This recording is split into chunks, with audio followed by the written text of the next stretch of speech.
and Pharaoh. With freedom of speech is sacrosanct. Make use of it. Let no one challenge. Blow your shell, beat your drum, tell others. Welcome, brothers. Welcome, sisters. We're back with the second part of our program. And around that time, we concentrate on pure politics. See, politics is important, you know. Some people say I don't want to get involved in politics, but once you start to talk about policy and decision making and government, then politics is in it. And some people say if you don't interfere with politics, politics go interfere with you. So on Studio Galaxy 473, we fear no one. We provoke discussion. It's a good thing in a democracy for people to discuss issues. And this morning, the topic is Grenada and the United States of America are both independent sovereign nations. The number to call is 536-2558. Our people must understand that Grenada is an independent sovereign country. United States of America is an independent sovereign country. Grenada could tell the United States, hell was you. And the United States of America could tell Grenada, hell was you. Mm-hmm. And we have to understand that. A lot of times you hear people say we independent and we sovereign and etc. But they must understand what that means. Just as Grenada could tell the United States, I'm an independent nation, I do what I want, hell was you. Mm-hmm. The United States of America could tell Grenada, I'm an independent man, I do hell was you. Mm-hmm. I could tell Joshua means a big man. I don't need you. And Joshua could say, I'm a big man too, I don't need you too. Yes, my brother. Yes. We need to spend some time making people understand. Yes, good morning to all our listeners again, worldwide, home, diaspora. I think that, I've been listening to conversations all week about the request that America has sent to Grenada to have surveillance equipment station in Grenada. And, that request has aroused a lot of feelings and emotion in Grenadians. There are some Grenadians who are passionate that America cannot put any surveillance equipment in Grenada. And there are some who say, I remember 1983, how people were trembling in their kitchen and hiding under their beds, and the traumatic experience they had from the American invasion. And some are saying, well, America came and America saved us. And, and there are those who are saying, we're an independent country. We can do what we want. And I understand that theoretical argument because it's purely a theoretical argument. You're only independent if you have an army and a navy and an air force to back you up. Otherwise, you're just kind of talking hot wind. When America decides to mobilize its forces and America says, damn you, we're doing what we want, push America back, That is true independence. But when Grenada say, I'm an independent sovereign nation and we're doing what we want, and the American, gunboat come outside in St. George's there, see if you're doing what you want. We have to understand power geopolitics. Yes, we are independent in theory, and if the world was a fair place and a just place, we would be independent. But we live in a power politics world. We don't live in a just and independent and legal world, you know. We live in the world where those with power will trample over those who don't have power. And we try to stop that in the world by having what they call a rules based society. But you know, every so often, this rules based society lets us down. It's been good for about 80 years, most people say. People follow the rules, law and order. But we have a different regime in America at the moment.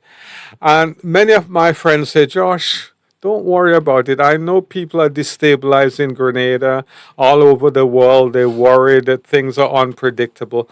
But remember, presidents come and president goes.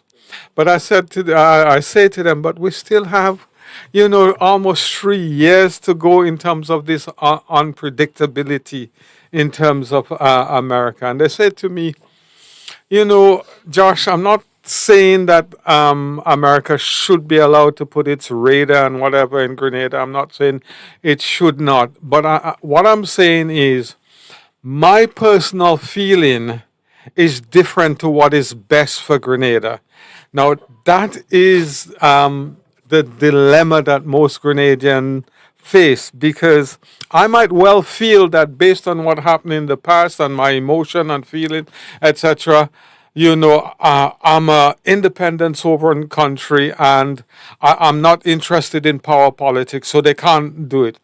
And other people would say, but America has been a good friend. Yes, America has made mistakes, but America has stood with us and over the years, and America is a friend of ours, you know. And they're not saying that they want this equipment here to invade Venezuela, but many of our people believe that is the case.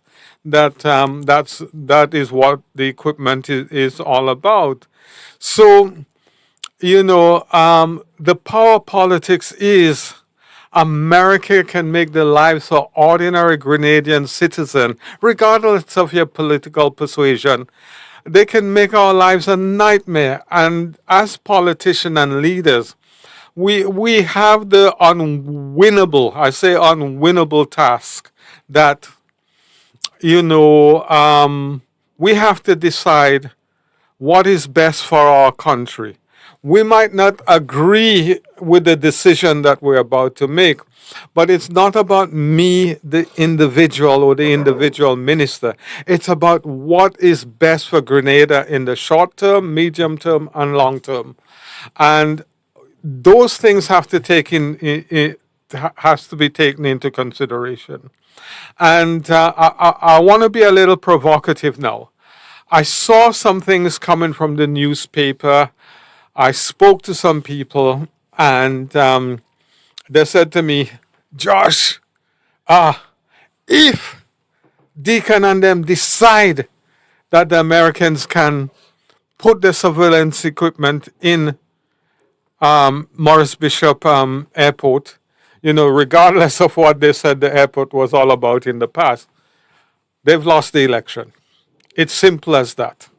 It's simple as that. If they say, you know, the Americans can't put the equipment in terms of Morris Bishop Airport, well, Capo smoked the ordinary citizen's pipe because America has the power to make our lives difficult.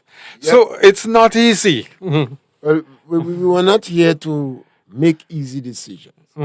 The first thing Grenadians have to understand that Grenada is an independent sovereign country. But the United States also is an independent sovereign country. With a Navy, Army, and Air Force. When we make decisions, there are consequences for action. I believe this government would be seriously influenced by those who making the most noise in the country. And there are consequences for action. That is why you have bloc.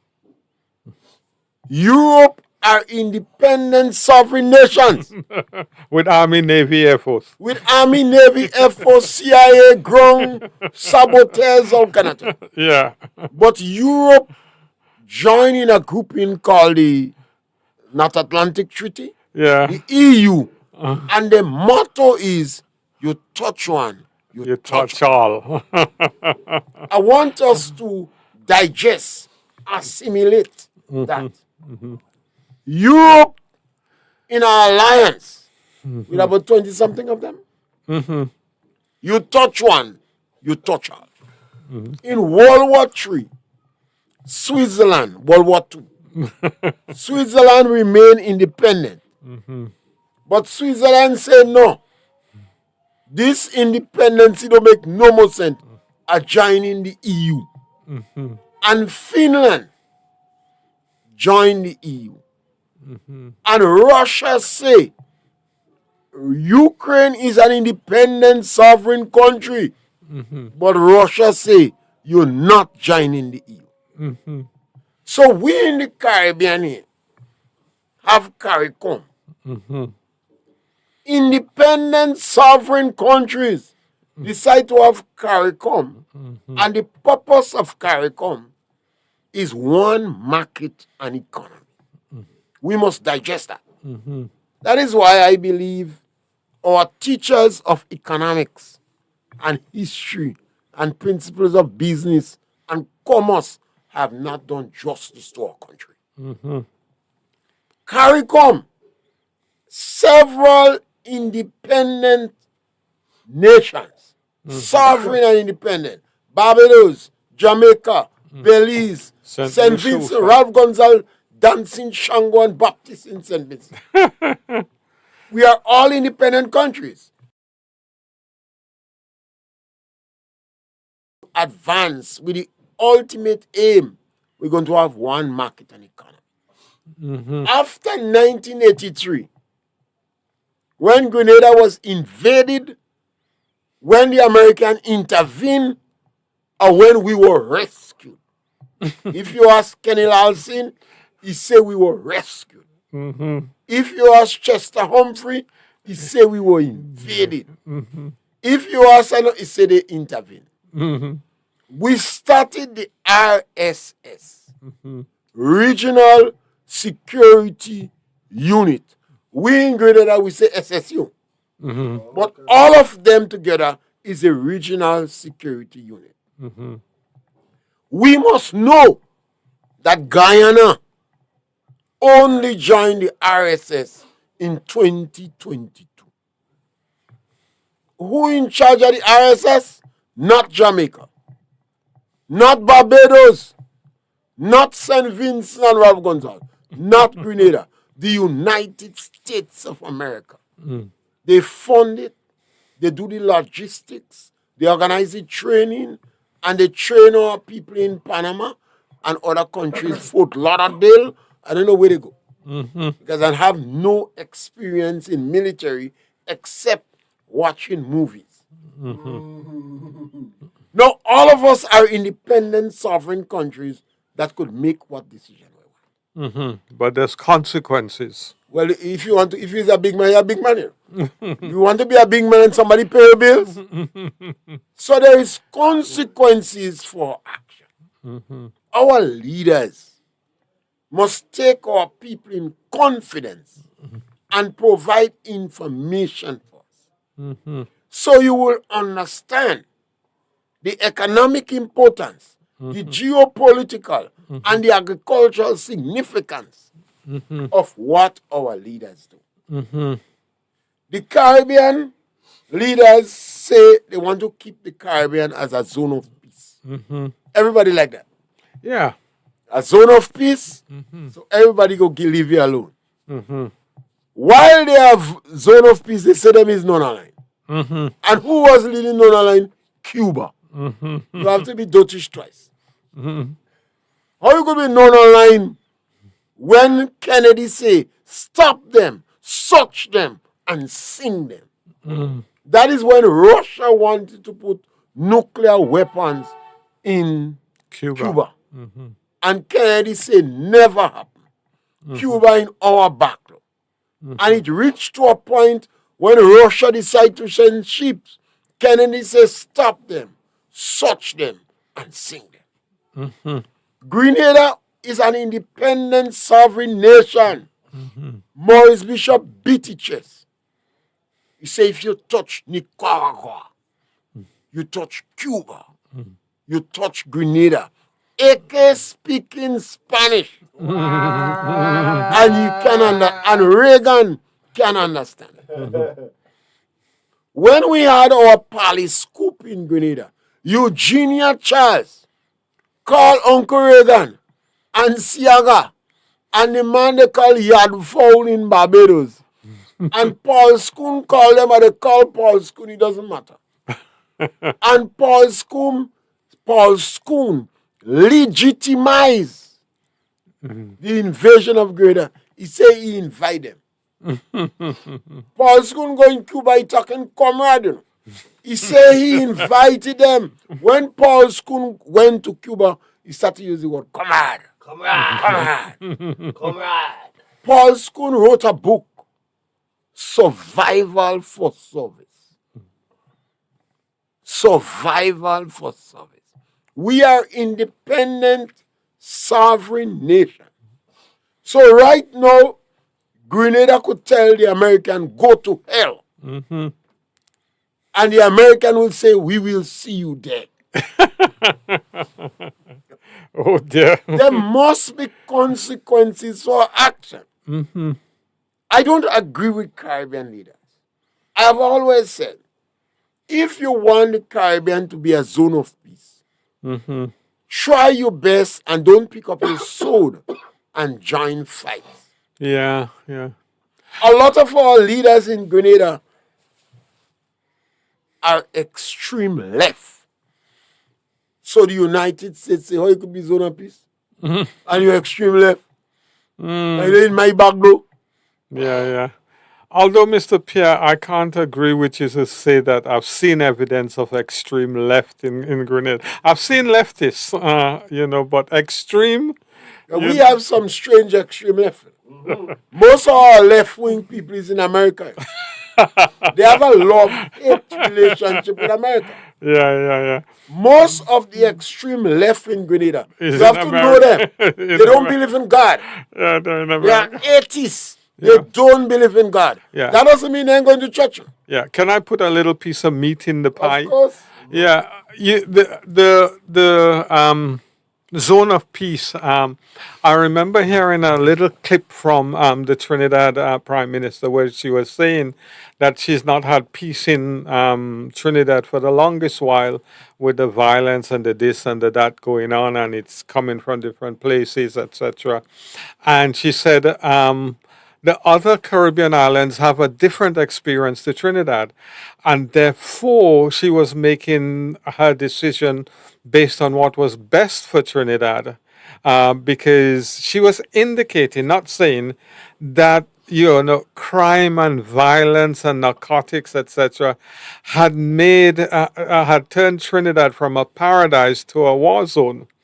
And I listened and I had some sympathy for her, not fully understanding all the intricacies of Caribbean politics, but I know what governs the world is the philosophy of divide and rule. So I don't know if her position was one that was underpinned by America to divide and rule the Caribbean. But what she was saying, having been to Trinidad and having loved Trinidad and used to go almost 2-3 times a year, I rarely go to Trinidad now. So I had a little sympathy to what she was saying. Whether the Americans can stabilize Trinidad, I don't know. I have no sympathy for. Mudura them say she drink she rum and she saying thing. I have no sympathy for. But what she's saying makes some economic sense. But St. Vincent have a more crime rate than Trinidad. The crime rate in St. Vincent is higher than Trinidad. I didn't realize that. Thank you. The crime rate in the Caribbean is let me put it that way. the increase, the upsurge of crime rate in the Caribbean is a direct result of the policies of the leaders of the Caribbean. Let me repeat that. And I dare them to take me on. The crime rate increase in the Caribbean, the upsurge, is a direct result of the policies of the leaders of the Caribbean. Our leaders know what are some of the factors that contribute to crime. And our leaders know that if you want to stunt the crime rate, to prevent upsurge where they're supposed to start. If you have high level of unemployment and poverty, you go have increase in crime. If you have low productivity in the education system, you go have increase in crime. If you decide to demean and maul and insult the people in the lower income group, they go burn down the plantation. Now, every prison in the Caribbean is overpopulated. But the majority of people in prison did not have a good education. Now, you do your research. Look in your own community. If you're living in Ticolo, look in Ticolo. If you're in Tivoli, look in Tivoli. If you're in River Road, look in River Road. If you're in Tukongo, look in Tukongo. The people who involved in the most crime in the community, are they employed? Are they unemployed? What is the level of education? Do they have jobs? Are they living in a cycle of poverty? My mother poor. I have 28 years. I still sometimes going back and take my mother to hide she money in the Bible for me not to learn it and don't pay about. My girlfriend poor. Oh, God. A cycle of poverty that contributes to crime. But remember, we are independent sovereign countries.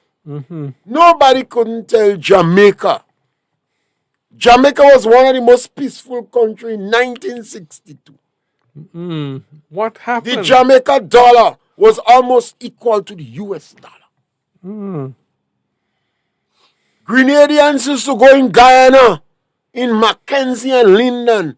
The principal population there was Grenadian, Bajan, Lucian, Vinci. That time we buying BG planting.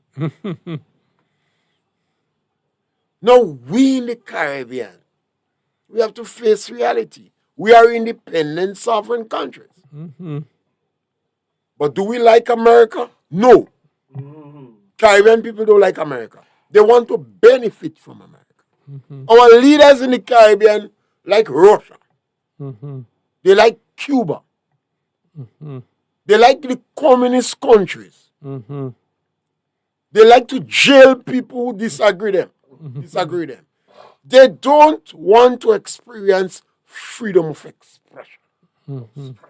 The only leader, the only political leader in Grenada who readily gravitate towards freedom of expression. Somebody call me and tell me.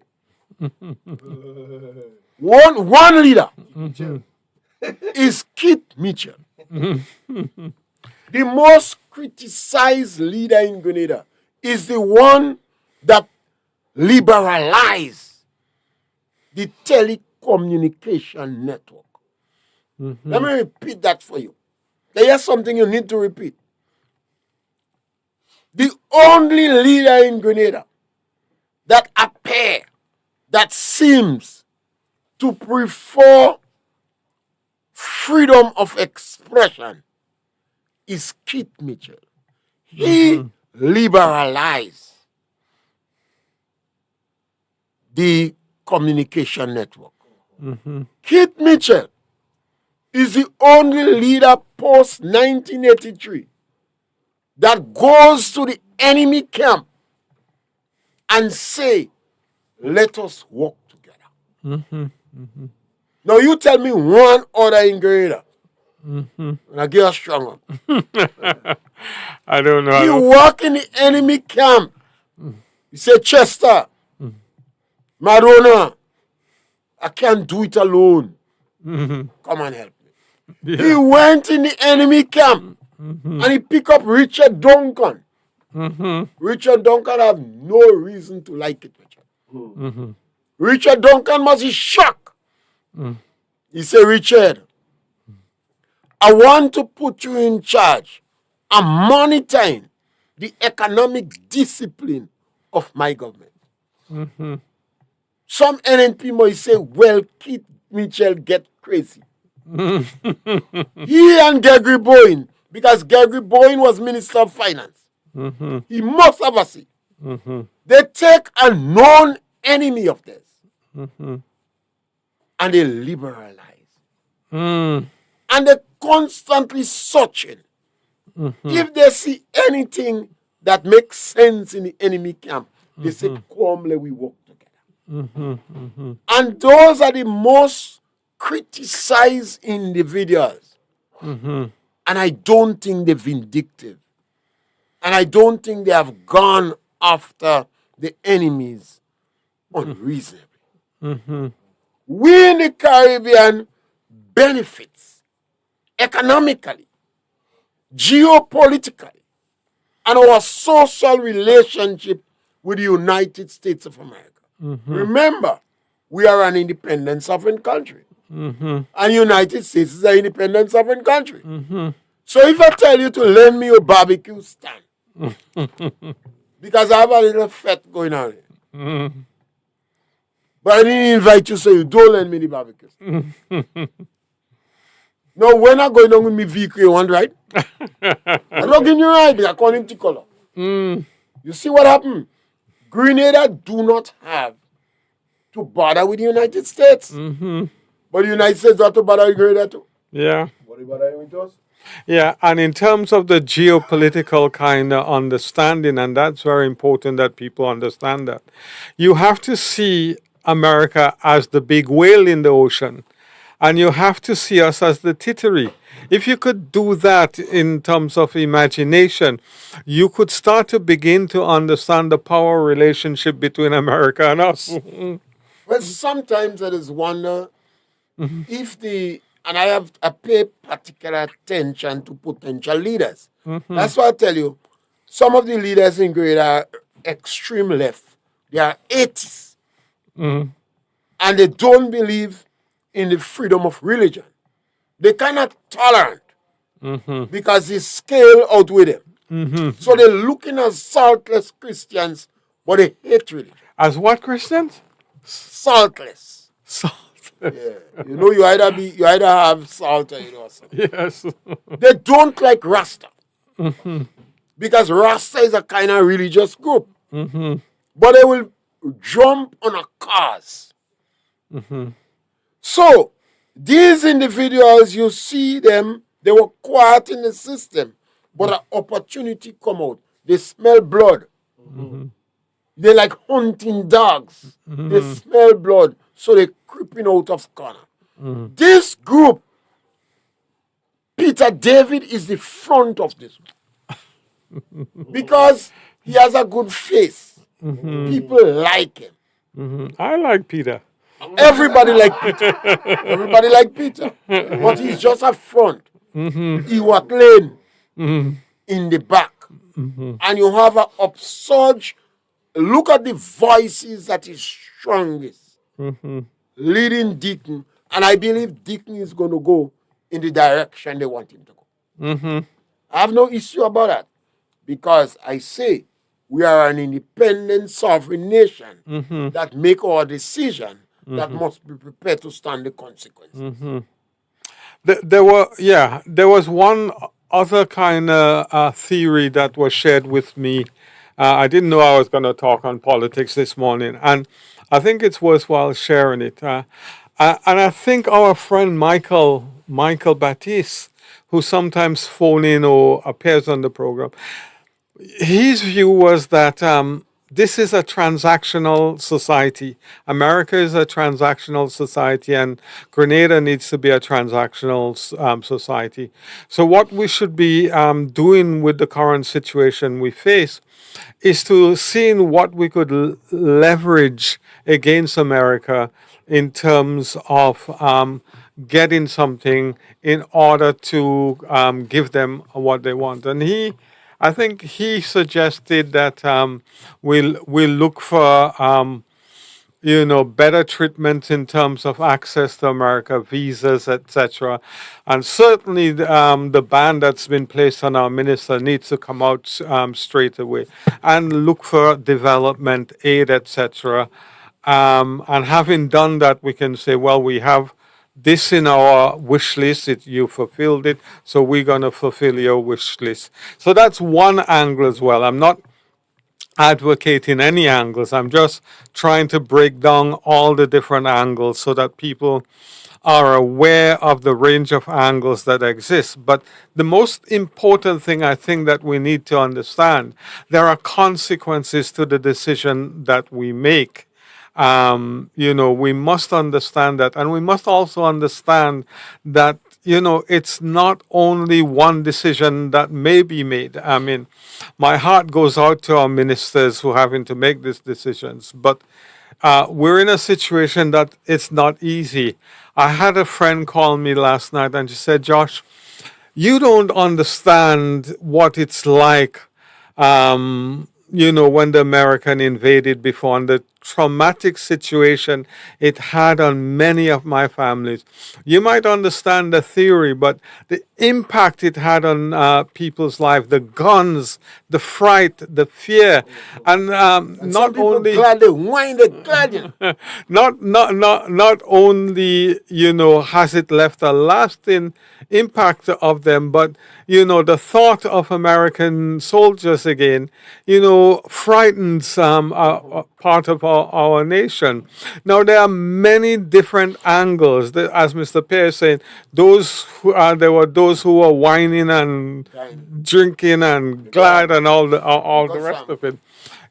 But Uncle Sam. yeah, but what I'm very mindful of is that we don't allow these issues to divide us further than we've been divided in the past. We've developed the tribalism with the political parties, and we come from a culture of divide and rule.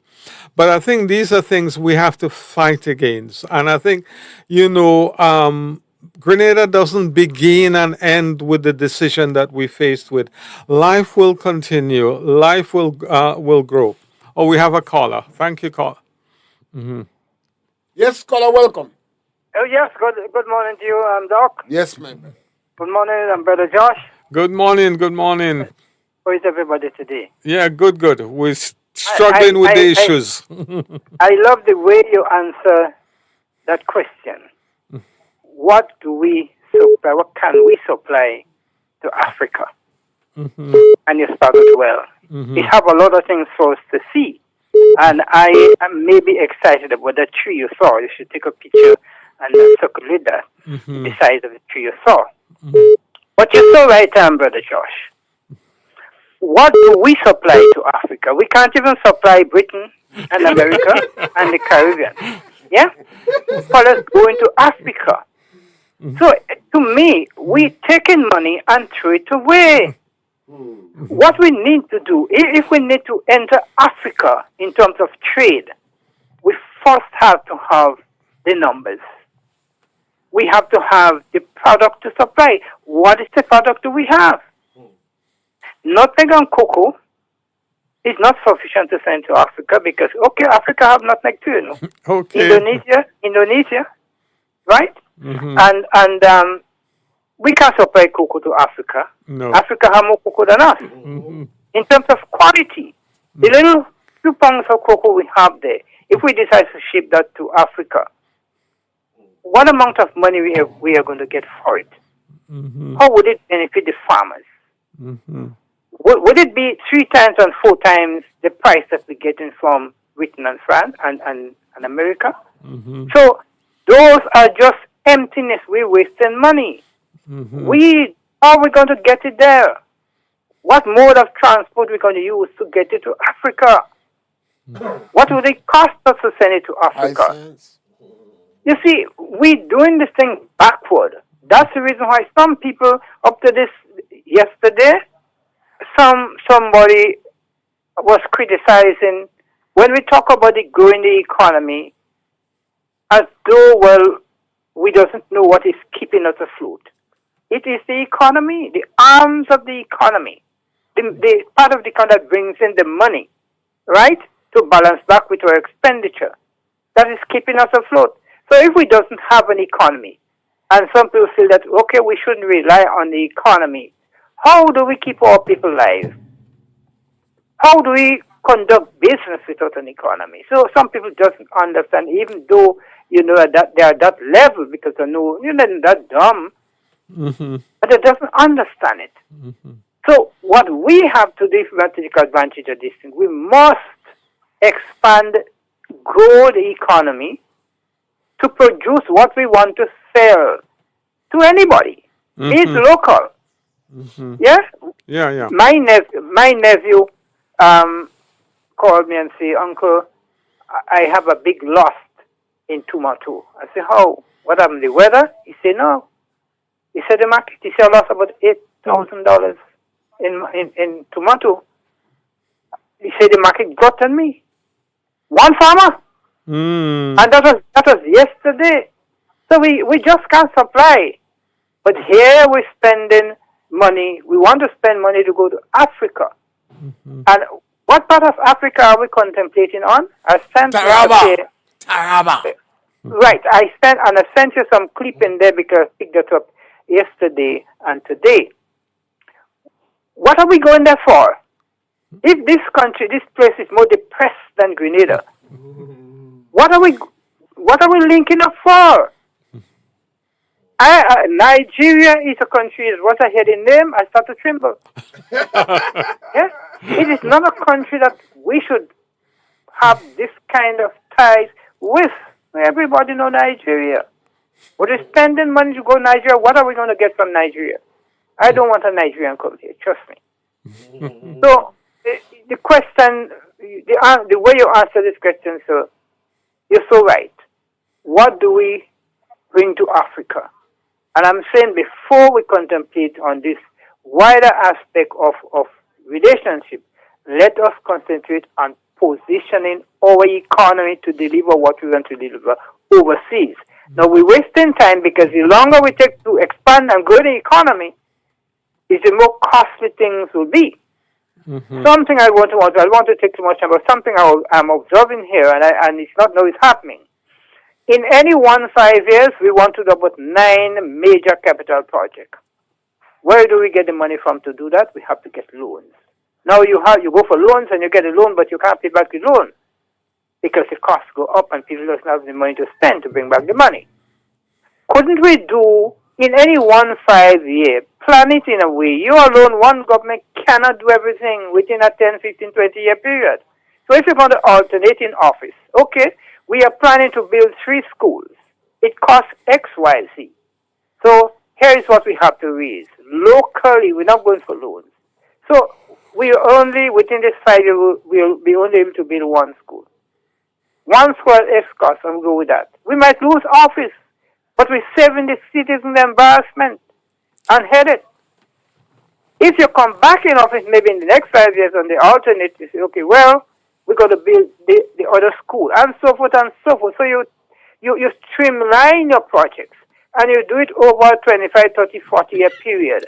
But you get in there, but you want to do all the projects in 5 year, and that's a big problem for us.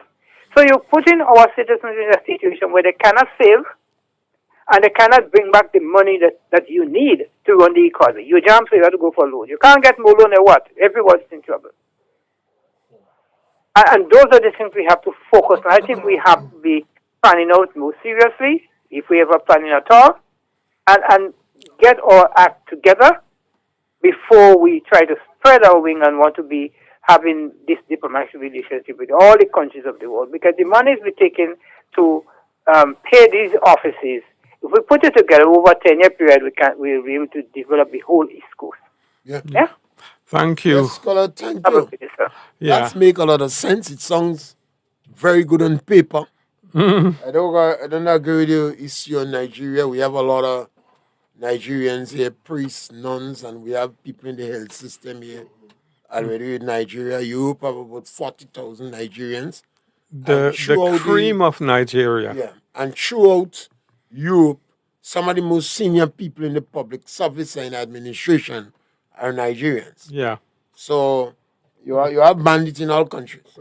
Yeah. But in Grenada here, we are an independent, sovereign country. Yeah. 20% of our economy, St. George's University. Yes. Mr. Pierre, I'm going to interrupt just a Go little. right ahead. To the last caller, I just want him to know I have a market for tomatoes. So afterwards, I will call you. I'll get your number from Mr. Pierre, and I'll try and help your nephew. We must know in Grenada, information is power. Our politicians, they are very conservative with information. They're not giving us. So our economy, 20% plus come from St. George's University. We believe in tourism is a significant contributor to the economy. The CBI program, selling passport, and agriculture is about 6%. Yeah, Must it drop? 5% 5% to the economy. But it's still big thing for farmers. I don't know how much remittances. Remittances tend to be about 7%. So more It than changes a little bit year by year. And it's significant because during COVID-19, Oh, God. whereas remittance, whereas remittance drop in all other Caribbean countries, it increased in Grenada. So this is a strong market. Remember the number to call is 536-2558. I forgot to tell you to subscribe to Studio Galaxy. You have to help us. Help us to grow. That is one of the challenges we have. People don't help us. Even though you don't like us, still help us to grow. Because sometimes you get to like us. What we do on the program is to provoke discussion. It's not about yay and nay. Sometimes we battle, we play devil's advocate because we want to provoke discussion. We advocate think tanks to get the better deal. And we want Grenadians to know that the economy of Grenada, the St. George's University contribute 20%. Every school child must know that. Yeah, but what's amazing about that 20%, Mr. Pierre, and we need to remember that, this project was initiated by a man who only went to primary school, and he was our prime minister. And the lasting impact that university has had on Grenada, it's tremendous. You could go and do 10 PhD and you wouldn't be able to create something like that. And remittance. Remittance is a very important. God save the diaspora. Well, somebody asked the question, did they start using the Saudi Arabia loan? And what did Saudi Arabia ask for in return? A grand mosque? You see, our people, I say to people, stop complaining. We have to be informed. If we get tricked, you ever play a blah blah? You go on the 7-7 blah blah, watching it, the swiftness of the eye puzzle. We have enough educated people in Grenada to think. We have our journalists that's supposed to ask questions, not make the news. Not put their opinion for news. And you have radio personalities. We on our program provoke discussion and we play the devil's advocate. Grenada is an independent sovereign country. Grenada could do what they want. They could tell the Americans go to hell. But the Americans could tell you no visa. Simple. The American, and as soon as they put pressure on visa, it affects tourism. It affects St. George's University. If they put, I don't know, it's punitive. They put tax on remittance. Yeah, I think it's punitive. 1%. That they have now is 1%. 1%? Yeah, I believe so. Oh, But remember, yo. Cuba have 30% tax on the US dollar. So the American could put 30% too. And you depend on, you make more money from remittance than from agriculture.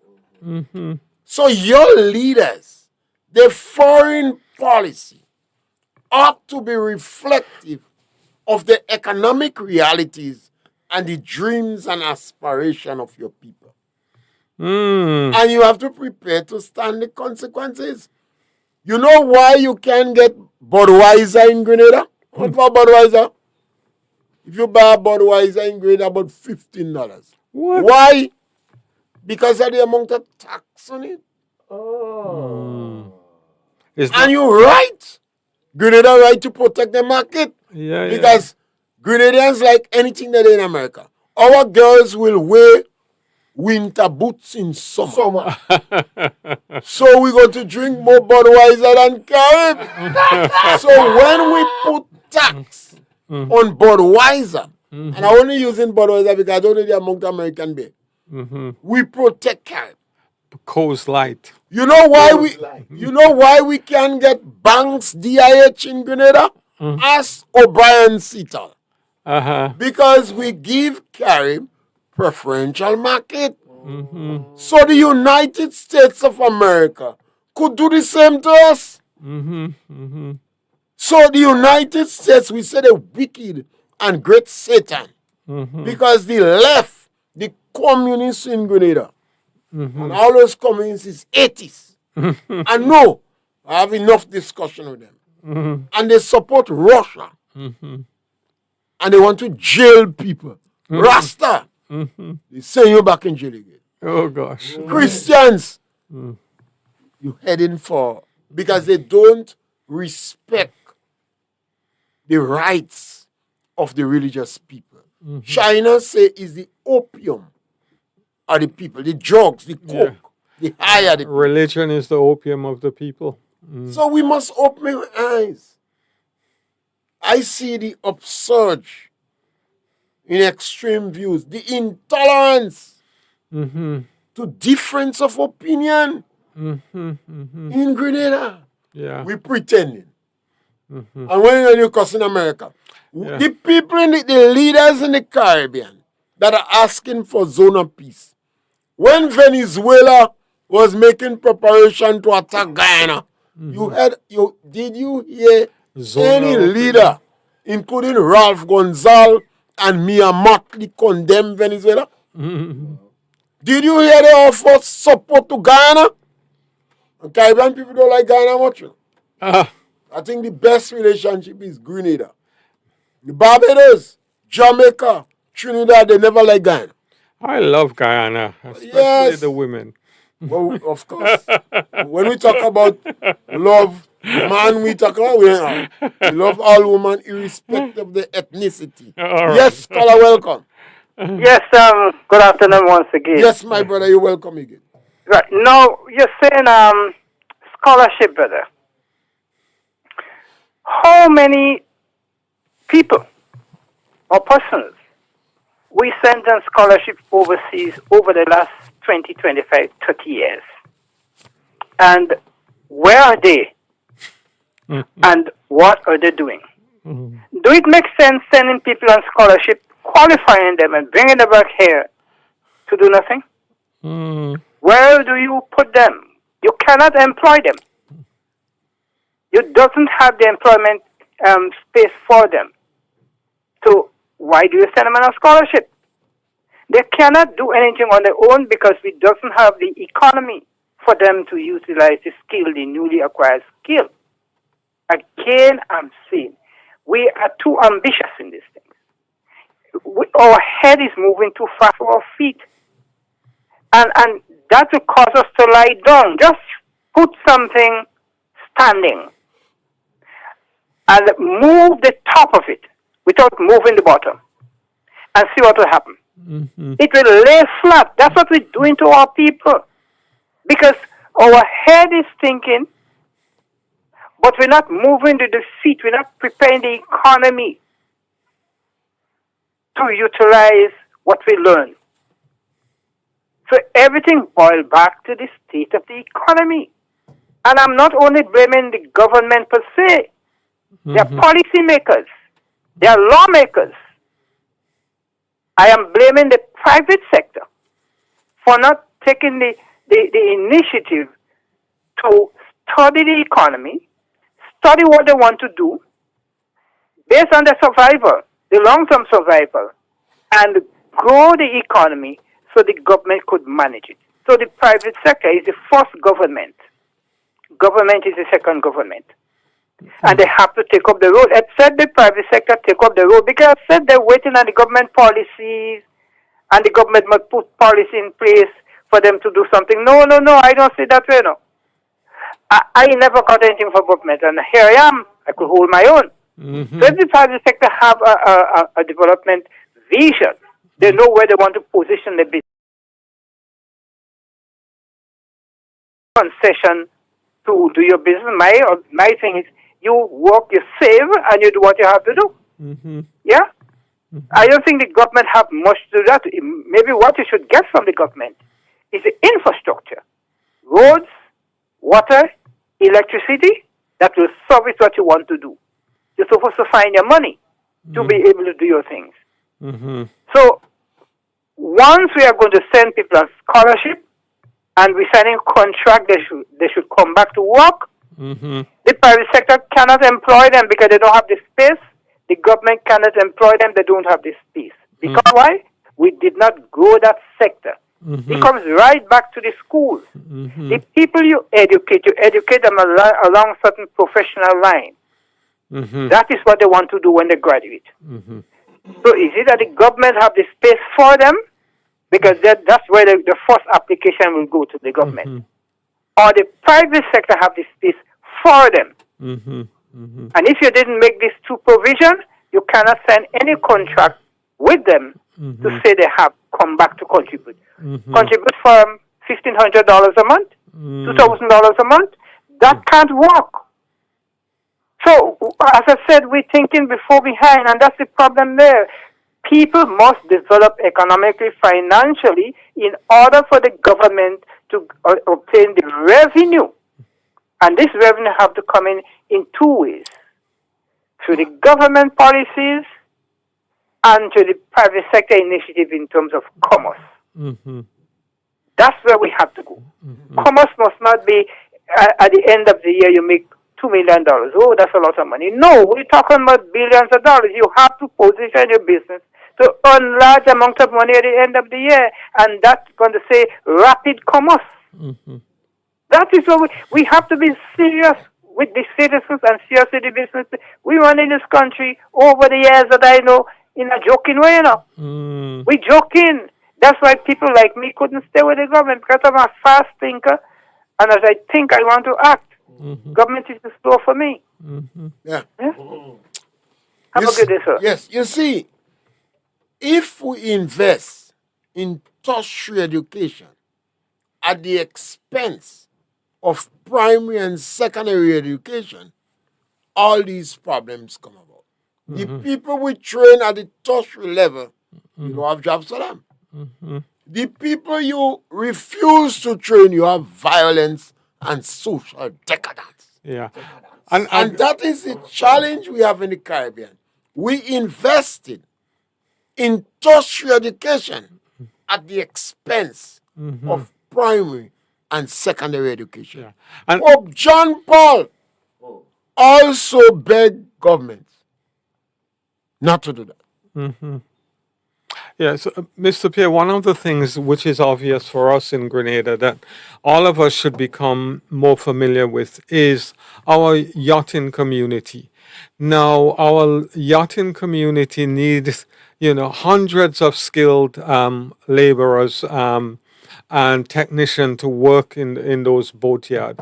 But if you go to the boatyards, you will see that the engineers and technicians are not Grenadians, and we have to target that community because there's some real good paying jobs there, and that's where the scholarship should focus more on, where we have that big demand for employment in Who the in charge of the blue economy?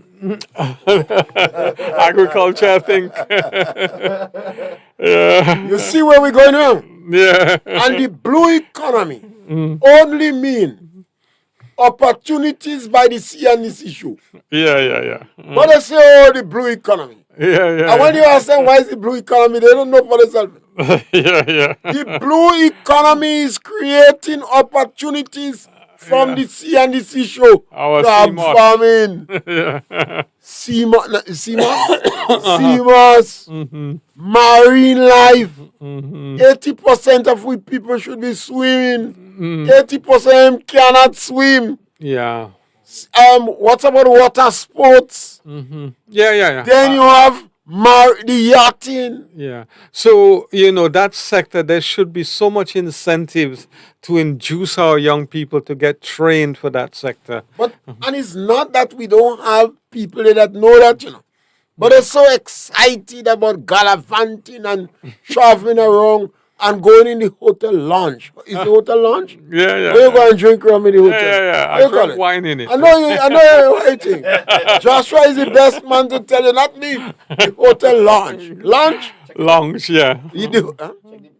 The hotel lounge. They say they don't go in the rum shop. They go in the hotel lounge.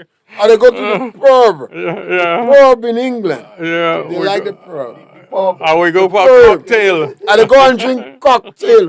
Rum and coke they drinking. They say, and they say, I don't go in the rum shop. We have to understand that. And that could make the big difference to us. Joshua, we have 5 minutes more. You have a call? No. Joshua, we have 5 minutes more. Check the comments. And the question that we have, let's look at the comments. Good observation, Justin. They should start training programs in TAMCC targeting the marine sector. My husband from Gov, and he was a wonderful husband. I used to go there all the time. But yes, and that is what we see. What about Guyanese? Guyana. From Guyana. Yeah. Yes, we had a lot of Grenadians in Mackenzie and Linden area. Grenadian, Lucian, Vincentian. We had a number of Grenadians. And we can't blame government, The government is a true reflection of the people. We have to stop blame and say, let us solve the problem. That is where it come out. That's the attitude that will save us. When we make dotish politicians, we blaming them. We that select political neophytes that greedy for clothes and wine and drink. Because where I might say, I go in the rum shop. Joshua go in the hotel. What is it again? Hotel Yeah. They stop labeling me. I can't afford. Lunch. I can't afford the prices. No, if you go in England, I go you in the pub. I've often asked a partner of mine, I won't call his name because he's kind of shy, to take pictures of all the rum shop in Grenada. And why I'd ask him, I saw him at a number of pictures of the pubs in London. And then he's very good at that. He have pictures where the people was drinking in the hotel lounge. Yeah. And in verandas, rich people veranda, they sit down drinking alcohol. But the great Aristotle, they call it a symposium. A place where we go and have discussion and drink after dinner. That's all it means. The rum shop is a symposium where people go and sit down and have a discussion. So the fishermen go and talk about fish by the bayside. Yes, Joshua. Yeah, well, time is running out. I want to say something really, it's important to me. it's not, it's okay to have different points of view on things. What is not okay is to allow the difference of opinion to damage our relationship with our neighbors and each other. We must be tolerant and we must accept that we have different views as Grenadians. We don't all have the same view. So as much as this discussion, I fear, is causing friction and tension amongst our population, I pray that we exercise tolerance towards each other and we exercise tolerance and understanding towards our leaders. Yes, and I want to inform you and remind you. In the same way Grenada is an independent country, and they could tell the United States, go to hell. The United States is an independent country too. Donald Trump could say, go to hell too. And remember to subscribe to our program, share our program, like our program, and we must remember to act in our own interests. Thank you very much. 7-3 standing strong is yours, you know. Yeah. The medium and opportunity for you. Make your contribution, let them know. Democracy in Spice Isles is alive and well. Ask you questions, sing and beat you drum. Make you